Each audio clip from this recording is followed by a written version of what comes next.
Hi guys, so this video is a simple tutorial on how I do my flat twist crown.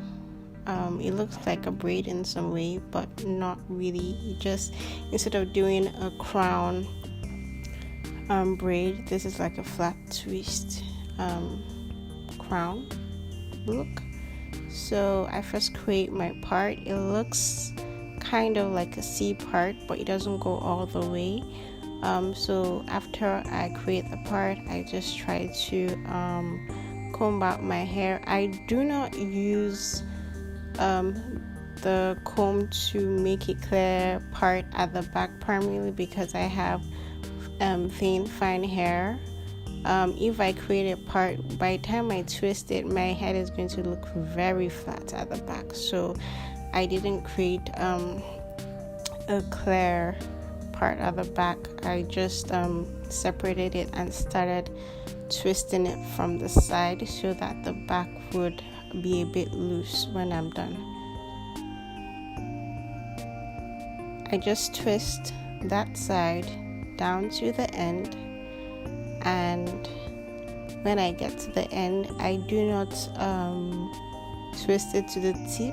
I use a bobby pin to hold it down, primarily because I want to join the second twist when I'm done with it, and you will see it when I get to the end. Now this part is very important.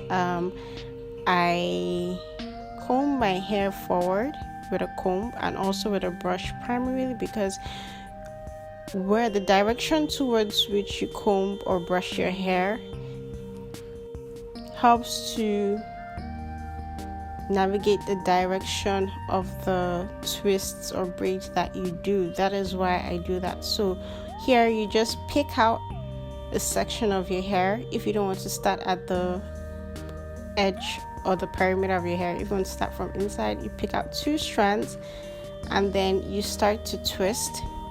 And then as you twist, you pick and pull some hair from the side, and you tuck it under, and you just keep going.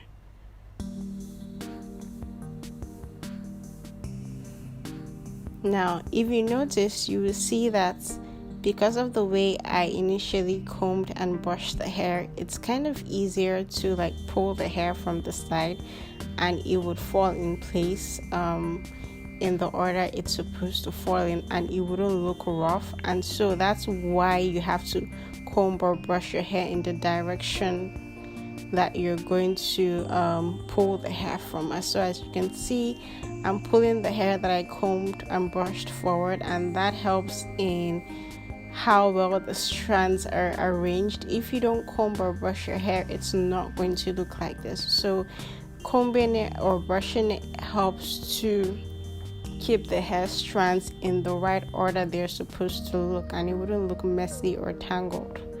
So you just pull and twist all up to the end of the length of hair that you have.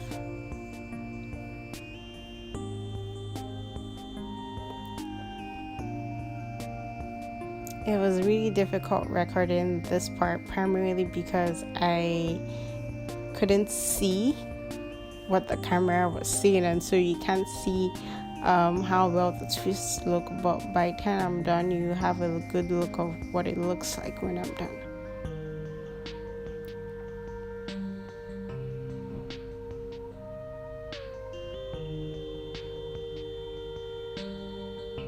So now that I'm done with the second twist, I just twist it down all up to the end. Now you could choose to twist both flat twists to the end, but sometimes I twist both to the end, other times I don't.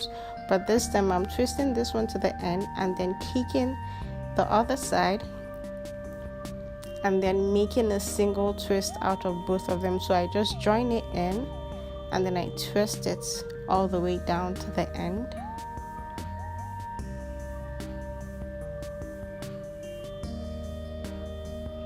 And when I'm done, I just tuck it in. So I could use a bobby pin, I could just tuck it in, whichever one you want, you can do it. It doesn't really matter. As you can see, the back is a bit loose and puffy, which is how I want it, so that my hair doesn't look so flat. And that's pretty much it. Yeah, so now you can see how simple you have your flat twist crown.